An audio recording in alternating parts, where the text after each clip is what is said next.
From EPAWA Weather Consulting, headquartered in Worth Whitehall, Pennsylvania, this is Weather Weeklies, an informative video of the ins and outs of weather that affect you most in the EPAWA coverage area.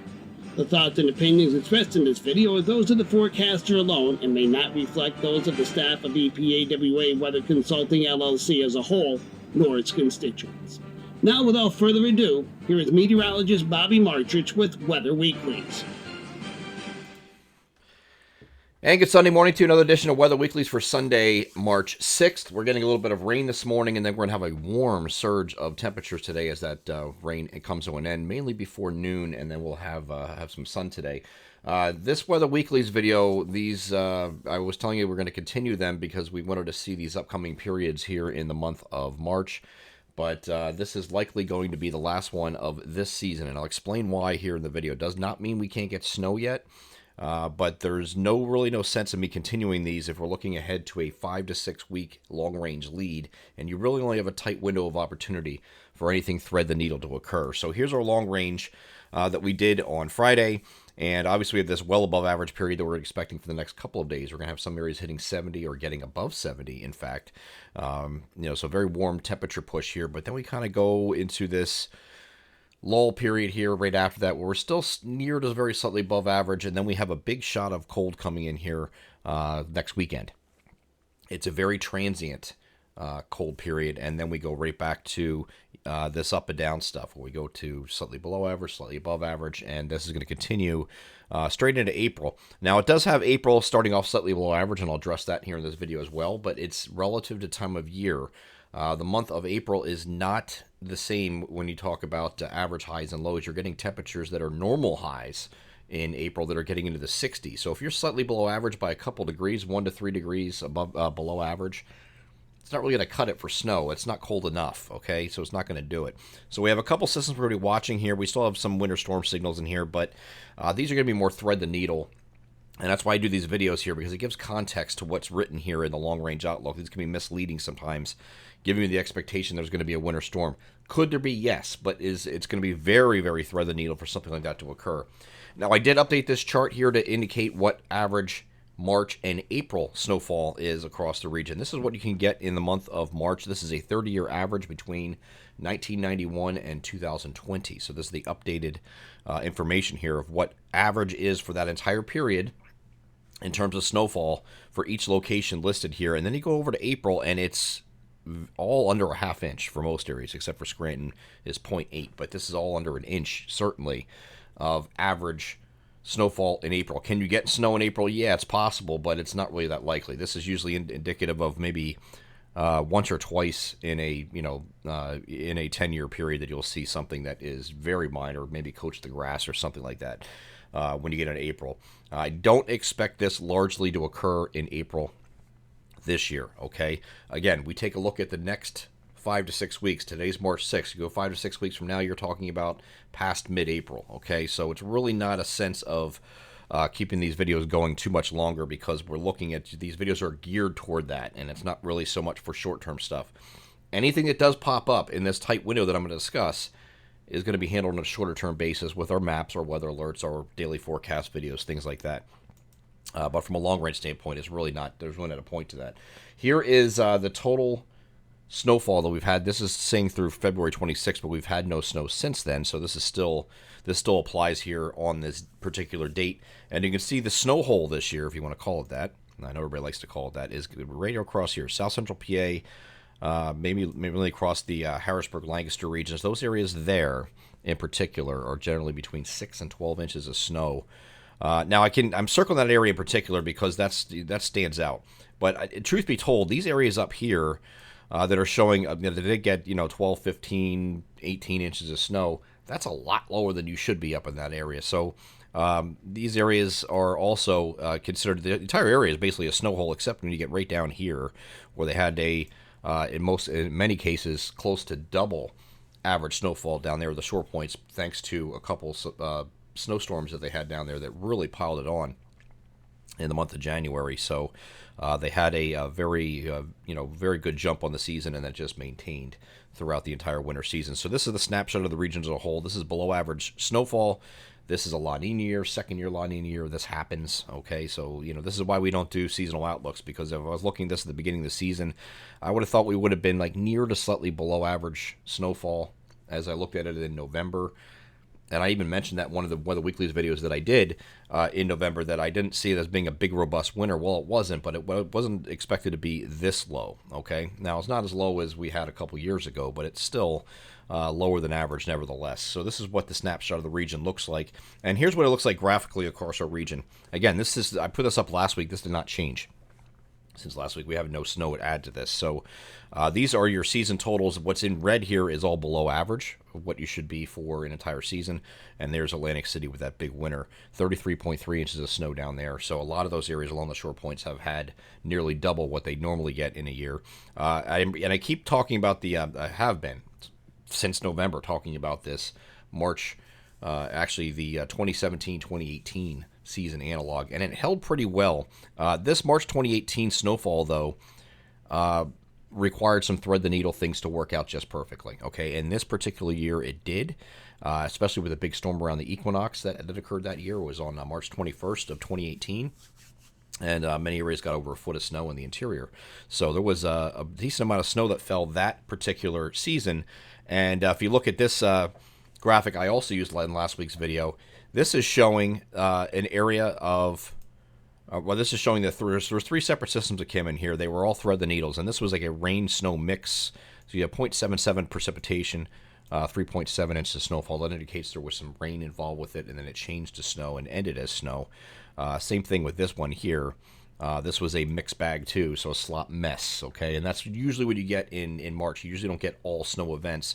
We had a rare occurrence of that here there right around the equinox, and this coincided with a cold period where a lot of areas got over a foot of snow right on the equinox on the 21st.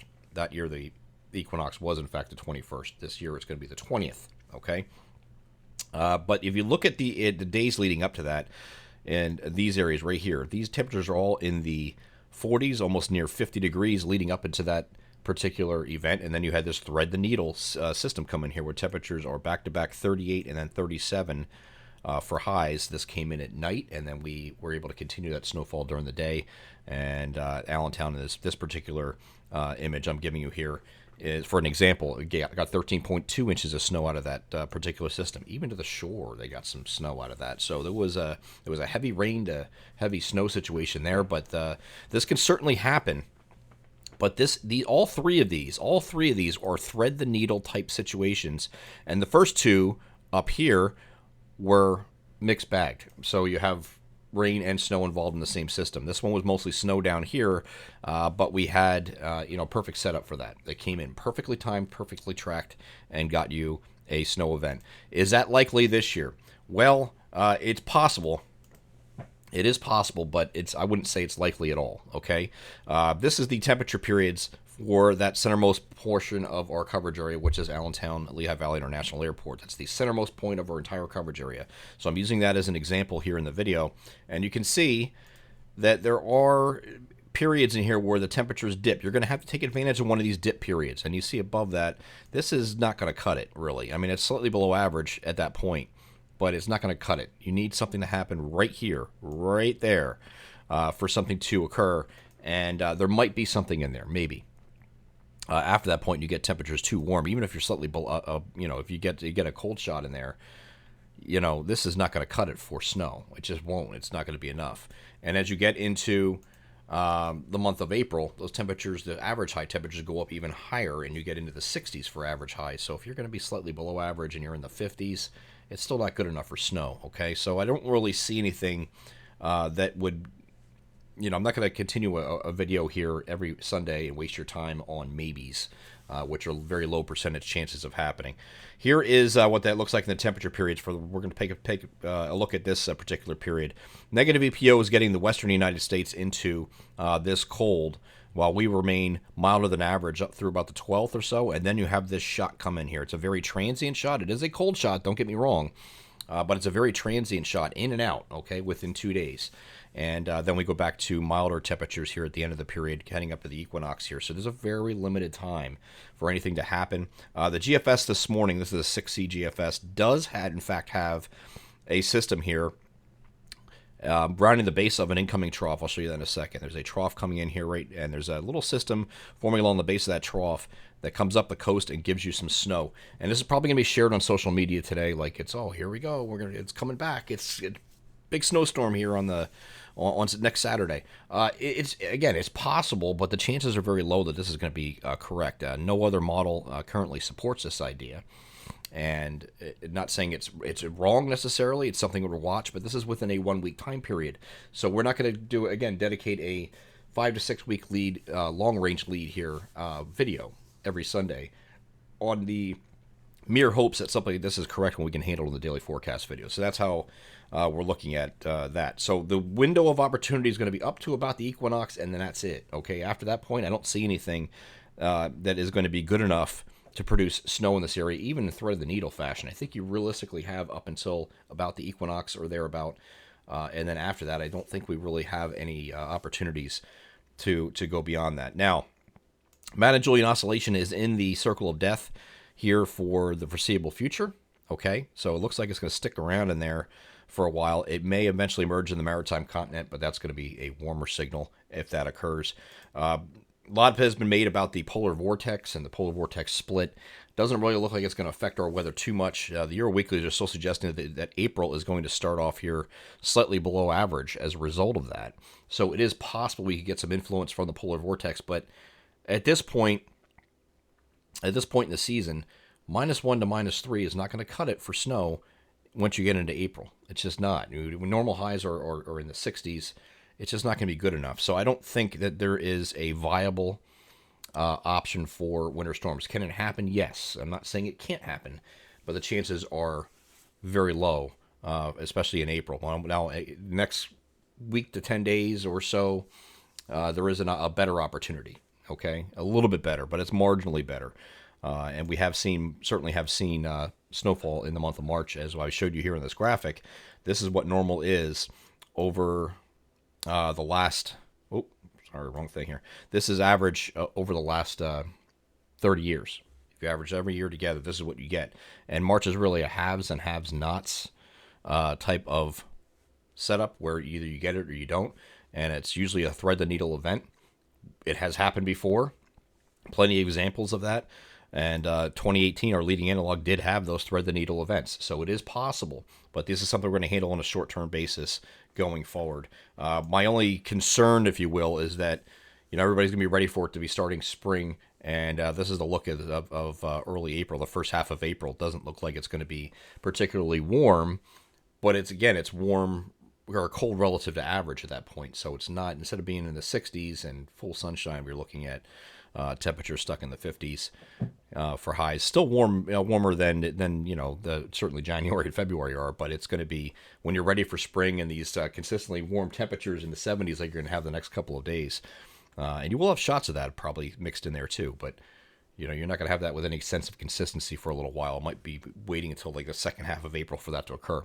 Again, Weather Weeklies is a winter long-range blog, and it's discussing storm threats that are on the horizon really beyond 2 weeks. Okay, so this will be the final Weather Weeklies video of the 2021-2022 season. This is going to resume again November 2022 for the 2022-2023 winter season.